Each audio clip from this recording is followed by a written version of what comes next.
Ciao ragazzi, benvenuti nel mio canale YouTube, io sono Hasnain Nawaz. Oggi parleremo in generale dell'Islam, faremo un breve riassunto di cos'è l'Islam e quali sono i suoi 5 importanti pilastri. L'Islam vuol dire sottomissione alla volontà di Dio, quindi ogni musulmano si sottomette alla volontà di Dio. Quindi l'Islam è totalmente una religione monoteista che crede solo in un unico Dio, che è l'assoluto. Questa prova la abbiamo nel Corano, nella Sura Ikhlas, dove Allah subhanahu wa ta'ala dice Kul huwallahu ahad, di che Dio è unico, Allahu samad è l'assoluto, Allah è l'assoluto, Lam yalid non ha generato, Lam yulad non è stato generato. Quindi questa è la pura testimonianza e la prova che di essere monoteista, Dio è l'unico, è l'assoluto. Noi apparteniamo a Lui e a Lui ritorneremo. Quindi questa è la filosofia di un musulmano.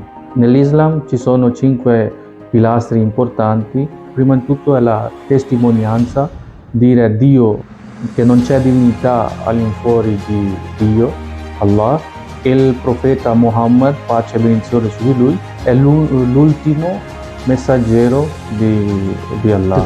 Il secondo pilastro sarebbe la preghiera. Ogni musulmano è tenuto a pregare 5 volte al giorno. Diciamo che queste 5 preghiere sono molto fondamentali per un musulmano, che sarebbe un incontro spirituale con Dio, a cui si chiede perdono, si chiede la pace, si chiede l'aiuto, e tra l'altro Dio è l'unico che può aiutare, che può gestire tutte le problematiche che abbiamo. Quindi un musulmano 5 volte al giorno fa questo incontro e prega, e parla con Dio. Queste preghiere sono obbligatorie, non sono facoltative, ma sono obbligatorie, che ogni musulmano ogni giorno deve pregare 5 volte al giorno. Il terzo pilastro, il zakat, che sarebbe l'elemosina. Ogni musulmano che ha la capacità finanziaria e ha un buon reddito e non appartiene a una categoria, dei poveri, deve pagare l'elemosina, che sarebbe circa 2,5% annuali, in base al suo reddito degli ultimi 12 mesi e anche di tutti i beni che ha avuto in possesso. Quarto pilastro è il digiuno, che si fa nel mese di Ramadan. Ogni musulmano dall'alba fino al tramonto digiuna e chiede perdono, chiede aiuto a Dio, recita molto il Corano e lo studia, ha più il tempo anche di studiare e di capire bene il Corano, la parola di Dio.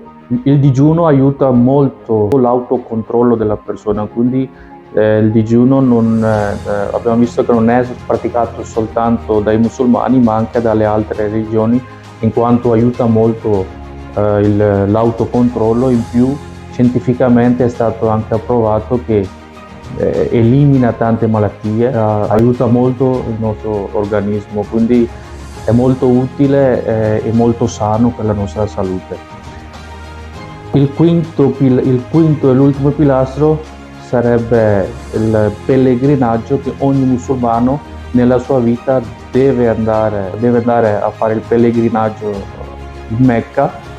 Non tutti, ovviamente, anche questa categoria fa parte delle persone che hanno buon reddito e hanno la capacità finanziaria di riuscire a fare questo viaggio, che è anche costoso. Quindi non è per le persone che non sono in grado. Ovviamente ogni fedele ha questo desiderio di visitare la Mecca, ma se non ha le possibilità economiche non ha nessun tipo di obbligo. Quindi questi erano i 5 pilastri nell'Islam, che sono molto fondamentali, soprattutto la shahada, che sarebbe la testimonianza. Quando uno dà la testimonianza, in automatico si sottomette alla volontà di Dio e diventa ufficialmente un musulmano. Quindi oggi abbiamo parlato in generale di come uno diventa musulmano e quali obblighi ha da musulmano, che tra l'altro queste erano proprio delle basi che abbiamo parlato, e abbiamo capito anche bene chi è Dio per un musulmano e che tipo di figura è per un musulmano e la sua importanza. E negli altri video continueremo e parleremo su altri argomenti. Vi ringrazio per l'attenzione, ci vediamo alla prossima. Ciao!